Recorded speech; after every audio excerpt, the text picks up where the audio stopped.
विवाह आराधना का शेषांश।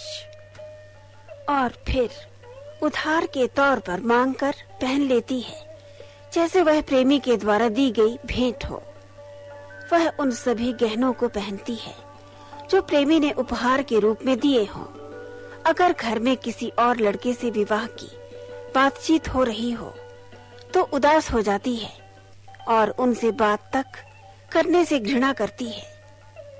वात्स्यायन का कहना है कि युवती नायिका को काम कलाओं से और प्रौढ़ा को उसकी विश्वस्त सहेलियों द्वारा वश में किया जा सकता है।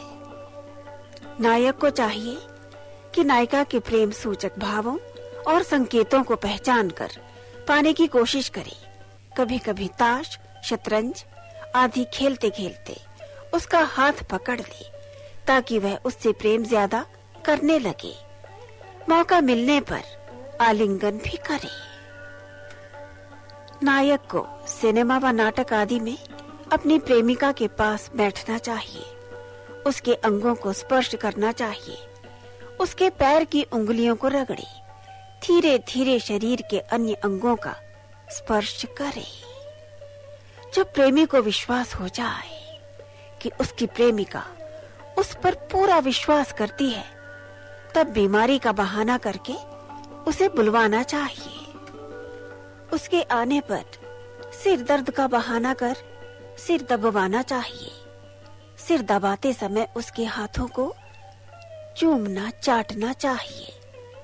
उसकी प्रशंसा करनी चाहिए कि तुम्हारे दबाने से सिर दर्द ठीक हो गया, कल फिर आना।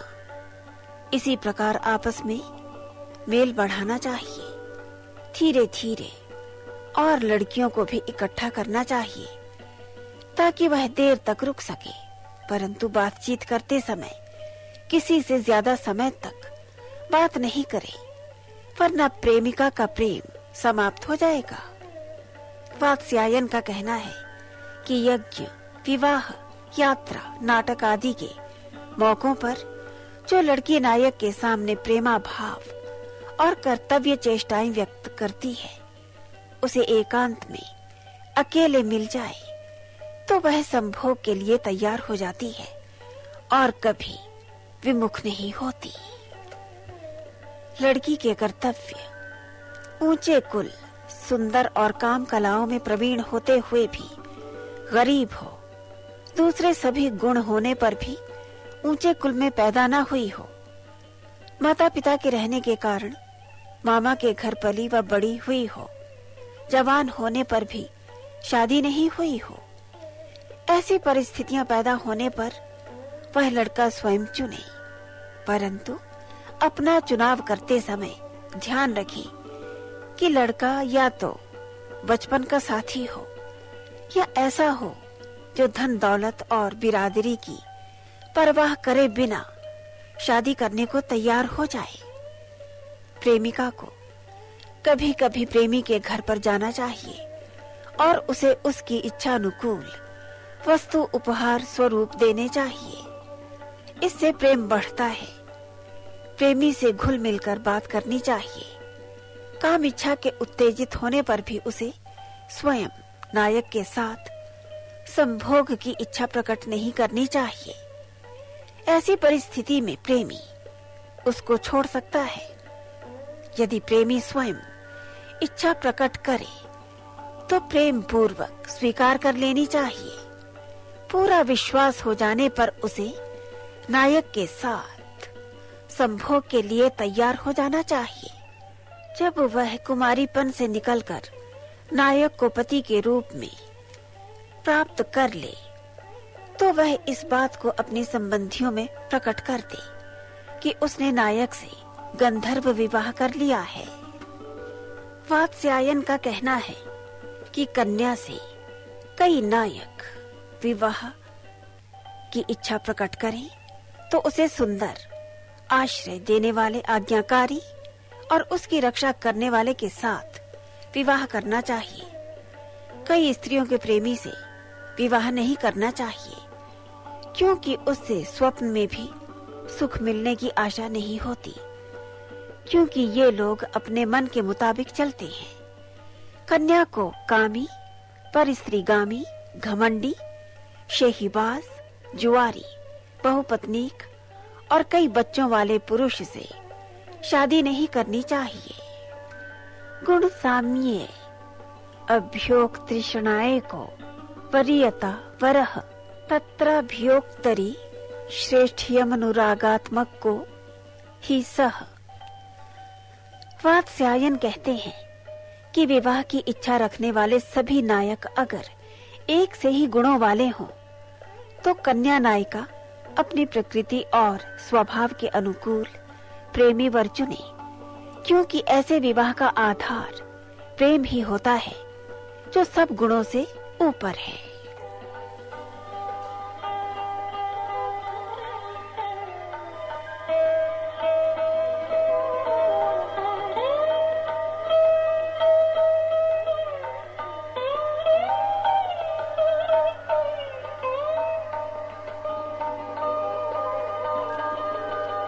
विवाह की विधियां।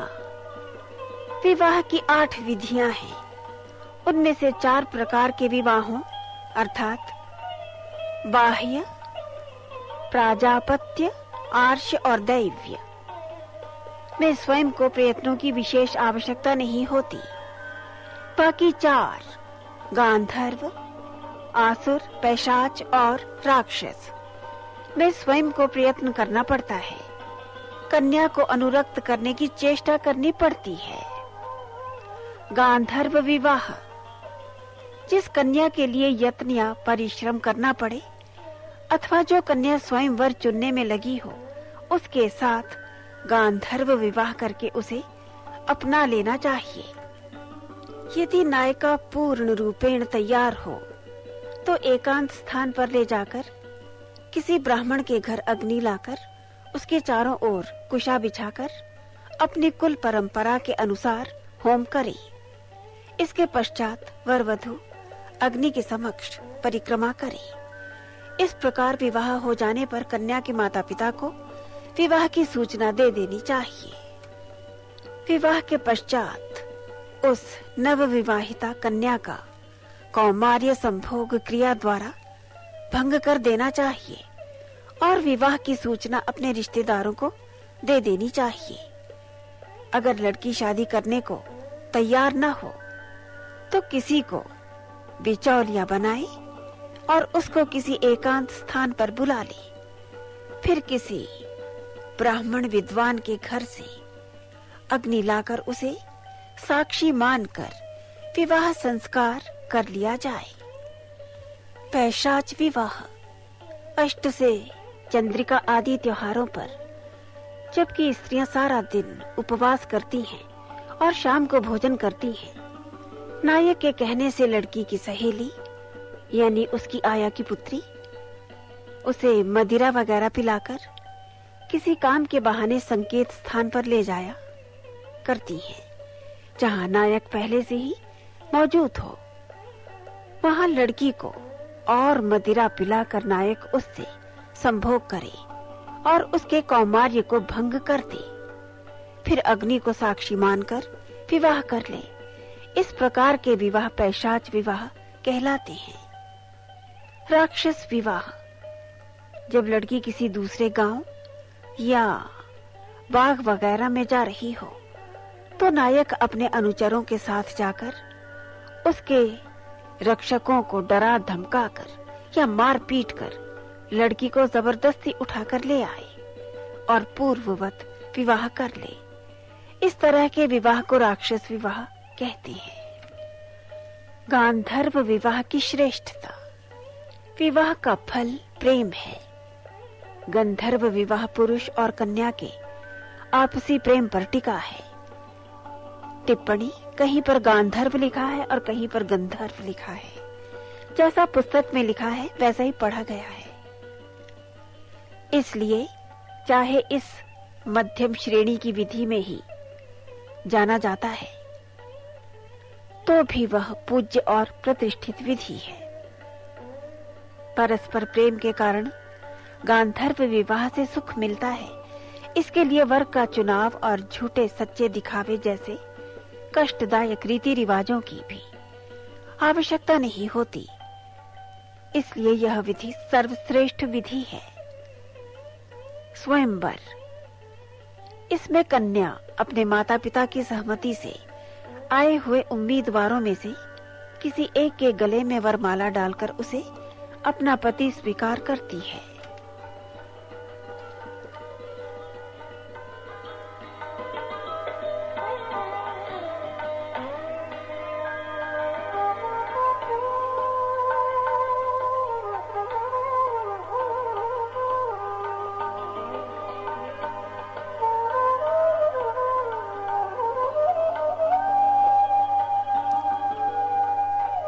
पत्नी के कर्तव्य।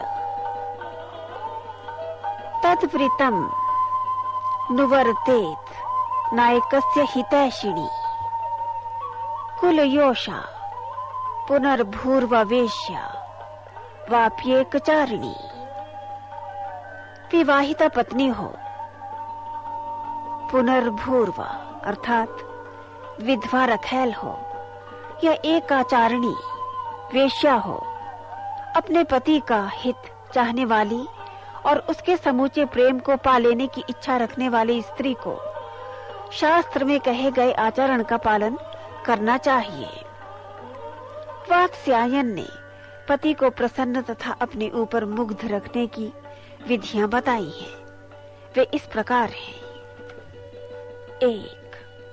जो स्त्री पतिव्रता हो, उसे अपने पति पर प्रगाढ़ विश्वास होना चाहिए।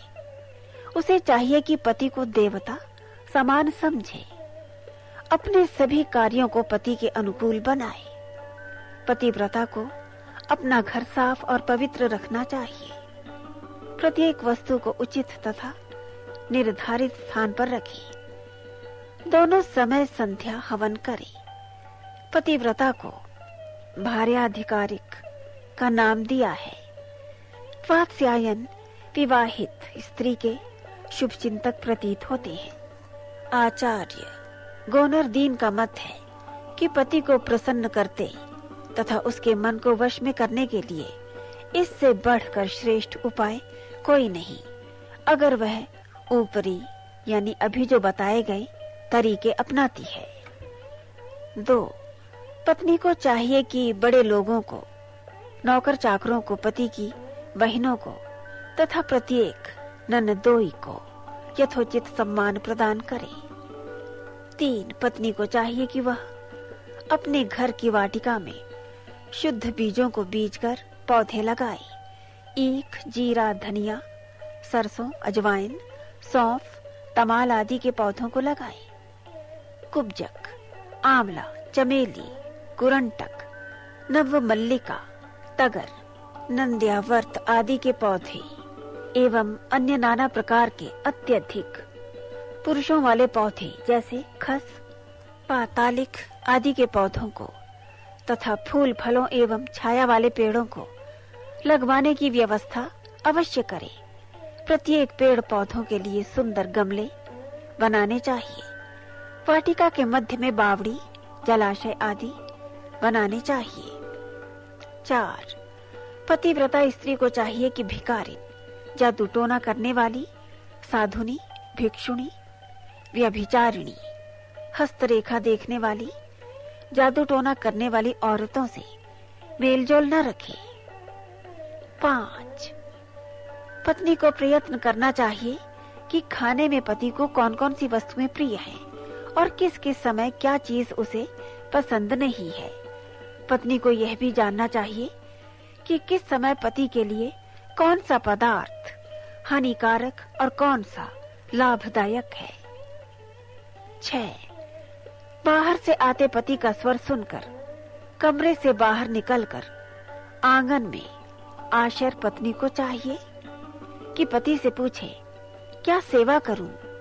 नौकर चाकर को परे हटाकर स्वयं पति के पांव धोने चाहिए। पतिव्रता को सुंदर वस्त्र आभूषणों के बिना पति के सामने नहीं जाना चाहिए। पत्नी को अपने वस्त्र पति के आने से पहले ही बदल लेने चाहिए। साथ में मेकअप करके तैयार रहना चाहिए। 7. महत्वपूर्ण बात, अगर पति अपव्यय करे या अनुचित कार्यों पर व्यय करे तो किसी के सामने नहीं बल्कि एकांत में उसे समझाना चाहिए। 8. पतिव्रता को पति के शैया पर जाने के बाद ही शैया पर जाना चाहिए। उससे जागने से पूर्व ही प्रातः उठना चाहिए। यदि पति सो रहा हो तो उसकी निद्रा खराब नहीं करनी चाहिए। 9. किसी विवाह शादी में, यज्ञ में, समारोह में, सखी सहेलियों की गोष्ठी में, मंदिर में जाना हो तो पति से पहले आज्ञा लेनी चाहिए। हर प्रकार की क्रीड़ा, मनोरंजन, नाटक पति की आज्ञा से करना चाहिए। 10. पत्नी की रसोई घर ऐसा बनाना चाहिए जो वर्षा, धूप आदि से सुरक्षित हो, वह दर्शनीय एवं खुला हो, उसमें प्रकाश का बेरोक टोक प्रवेश हो। 11. पति अपने कार्यों में कोई गलती कर दे तो पत्नी को चाहिए कि कोमलता से उसे समझा दे। बात बढ़ानी नहीं चाहिए। स्त्री को पति से वाद विवाद नहीं करना चाहिए। मौका आने पर विवाद को टाल दे, पति की निंदा न करे। 12. पति यदि आरोप लगाए, कठोर वचन कहे तो पत्नी को चाहिए कि मित्रों के बीच में हंसी की मुद्रा में हो तो उसे मीठा उलाहना दे। रात्रि के समय एकांत में जब वह कामातुर हो तो उस समय कहे। पत्नी को कभी भी जादू टोना नहीं करना चाहिए। जो स्त्री कभी भी ऐसा करती है वह अपने पति का विश्वास खो लेती है। 13.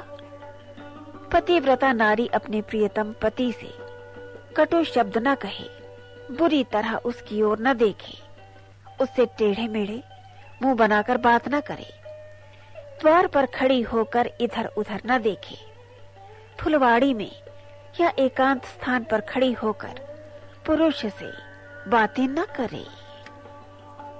14. पतिव्रता को चाहिए कि अपने दांत साफ रखे और शरीर के पसीने की दुर्गंध को दूर करती रहे। ये 2 बातें, क दांत, ख पसीने की दुर्गंध, पति के मन में घृणा पैदा करती है। 15.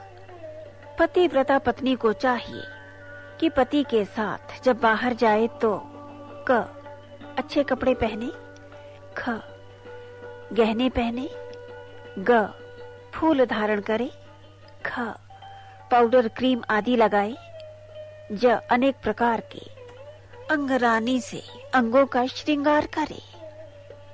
16.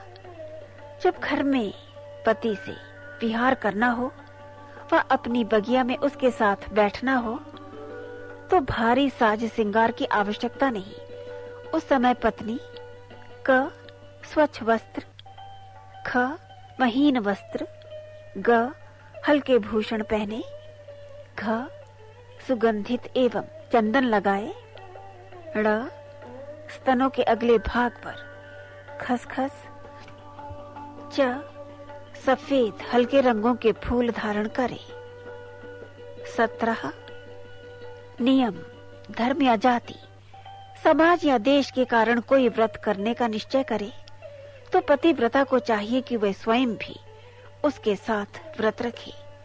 यदि मना करे तो मुस्कुराकर कहना चाहिए, यह मेरा अधिकार है, यह मेरा कर्तव्य है, इसे छोड़ने के लिए मुझे कोई न कहे।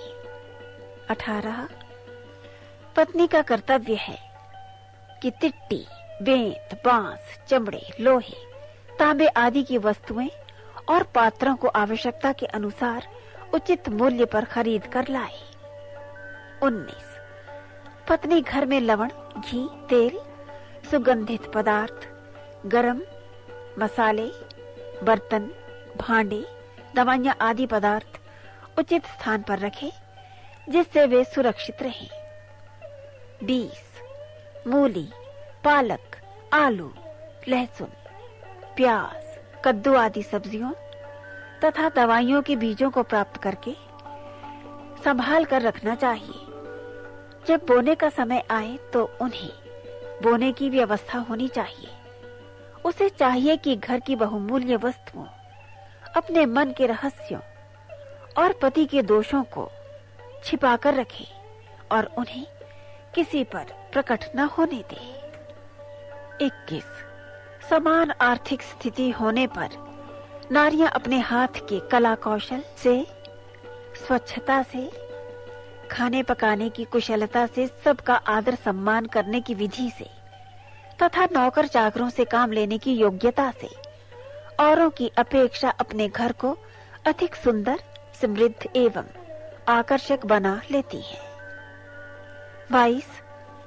पतिव्रता योग्य स्त्री को चाहिए कि संपूर्ण वर्ष की आय का अनुमान लगाकर व्यय का अनुमान उसी अनुसार बनाए, धन की बचत करे, स्मरण रहे।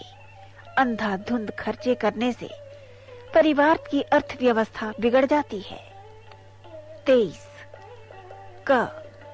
यदि दूध बच जाए तो उसको जमाकर दही बनाए।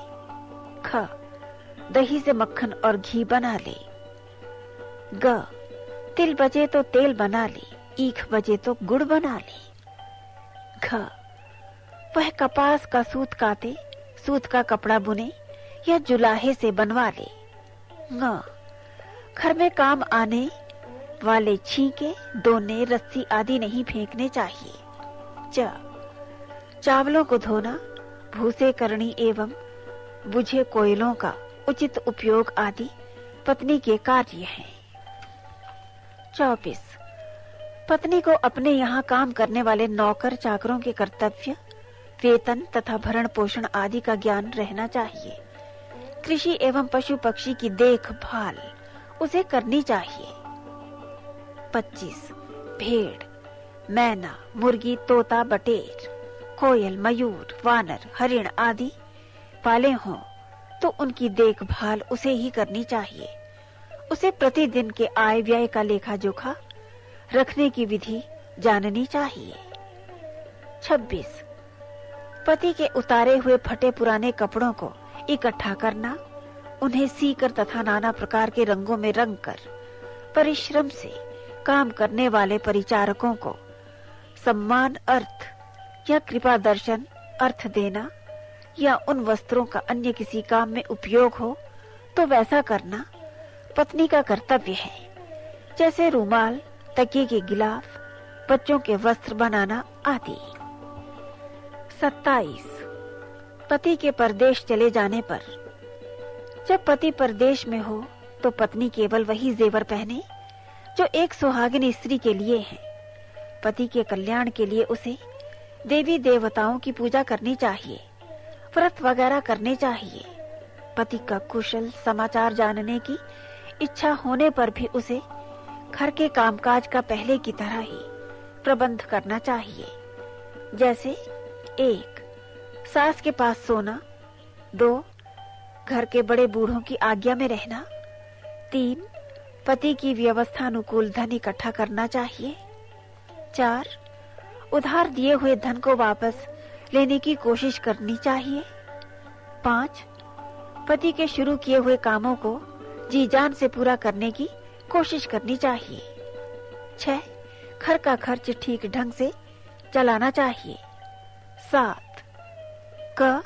शादी या गर्मी के मौकों को छोड़कर अपने मायके भी नहीं जाना चाहिए, 8. शादी गमी के मौके पर भी साधारण वेश में अपने पति के किसी संबंधी के साथ जाकर जल्दी ही लौट आना चाहिए, 9. व्रत उपवास भी सास ससुर या घर के पूज्य जनों की आज्ञा से ही करने चाहिए, 10. ईमानदार और आज्ञाकारी नौकरों के द्वारा बेचा खरीदी करके धन की कमी को पूरा करना चाहिए, 11. स्थिति को जानकर अपना खर्च घटा देना चाहिए, 12. पति के परदेश से वापस आने पर साधारण वेश में उससे मिलना चाहिए ताकि उसे पता चल जाए कि उसकी अनुपस्थिति में उसने किस प्रकार दिन काटे हैं, 28. यदि पति का मित्र आ जाए तो पत्नी को उनका माला, पान, सुपारी, से यथोयोग्य सत्कार करना चाहिए। 29, पत्नी को चाहिए कि सास ससुर की सेवा करे, उनकी आज्ञा में रहे, उन्हें जवाब नहीं दे, उनसे नपी तुली बात करे, बहुत ऊंचे व कठोर स्वर में न बोले, ठठाकर न हंसे। पति जिनसे स्नेह करे उनसे स्नेह करे, पति जिन्हें नापसंद करे उन्हें नापसंद करे। और अंत में 30, पत्नी को अपने सुख और ऐश्वर्य भोग पर गर्व नहीं करना चाहिए, सेवकों पर दया दिखानी चाहिए। पति को बताए बिना किसी को धन व वस्तु नहीं देना चाहिए। प्रत्येक नौकर चाकर को उसके कर्तव्य में नियम से बनाए रखना चाहिए। जो स्त्री अपने पति को वश में करना चाहती है, उसके लिए ये बातें वशीकरण मंत्र से कम नहीं है। ये स्त्री पुरुष के बीच गंभीर ज्ञान का निचोड़ है।